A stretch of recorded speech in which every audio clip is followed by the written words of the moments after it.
El 20% dels autònoms que deixen la seva feina a Catalunya són de Tarragona. Segons dades del sindicat UGT de la Confederació Catalana d'Autònoms, els treballadors en aquest règim al Camp de Tarragona estan patint especialment les conseqüències de la crisi. Pel que sembla, no és fàcil ser autònom i viure a Tarragona. Bé, la veritat és que les dades i l'anàlisi que hem fet de l'any 2010 nos ha donat una dada que ningú es pensava per entendre'ns així de primeres, i és que Tarragona ha destruït pràcticament el doble d'ocupació autònoma que la província de Lleida o que la província de Girona. I la veritat és que ens ha sorprès molt perquè normalment ha sigut de les que ha tingut un creixement o ha sigut en moments sobretot de bonança un potencial de creixement en treball autònom més alt de tota Catalunya. I pensem que ha baixat pràcticament de los 57.000 treballadors autònoms, està ara fregant els 55.000 justets, o sigui, una davallada important, pràcticament 2.000 treballadors autònoms nets. Això vol dir que la destrucció està encara per sobre i pensem que aquesta és una dada, com deia, neta, que surt de creació menys destrucció d'ocupació.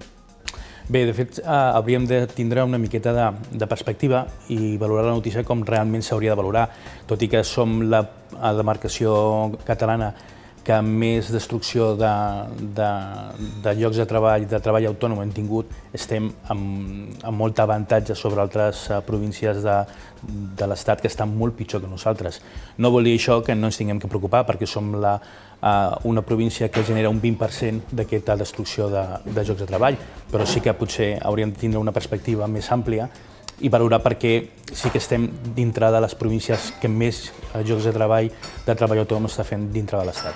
Bé, aquí suposo que els motius caldria analitzar, diguem, aquesta davallada sectorialment. És a dir, sí que és veritat que, per exemple, n'hi ha sectors en els que s'ha mantingut l'ocupació autònoma. Per exemple, podríem parlar de sectors tradicionals, no? Per exemple, el sector del taxi, el sector, per exemple, de venda ambulant, etc. Però n'hi ha d'altres en els que nosaltres hem trobat aquesta davallada. Bàsicament són serveis vinculats a la indústria. Què vol dir això? Que molts d'aquests autònoms que s'han donat de baixa treballaven o eren subcontractats per empreses o grans empreses o petites i mitjanes empreses en l'àmbit de Tarragona que en el moment que la crisi les ha començat a afectar, el primer que ha fet ha sigut destruir aquest tipus de relacions mercantils amb treballadors autònoms. A veure, jo crec que el primer que hem de fer ara mateix dintre de la nostra demarcació i dintre de tota Catalunya és saber en quins llocs de treball o en quins sectors s'està destruint aquests llocs de treball. Perquè clar, ens podem trobar la solució sapiguent quin és el sector que més està afectat, sabent del cert que hi ha molts sectors, i més després de l'estiu, que es destrueixen molts llocs de treball. Sabem que la construcció encara estem estirant i encara estem tenint baixes de gent que estaven d'autònoms al sector de la construcció i que lògicament els ha afectat d'una manera una miqueta més tard, per dir-ho d'alguna forma. Primer hem de saber quins són els sectors, i una vegada tinguem els sectors tindrem part de la solució ja resolta, per dir-ho d'alguna forma. Aquesta crisi ha sigut la primera en la que ens hem trobat que realment hem tingut una davallada important.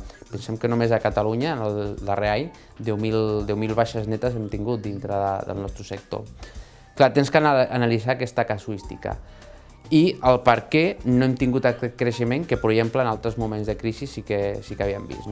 I, bàsicament, el principal problema que ens trobem o el que està darrere d'aquesta falta de creixement, bàsicament és el finançament.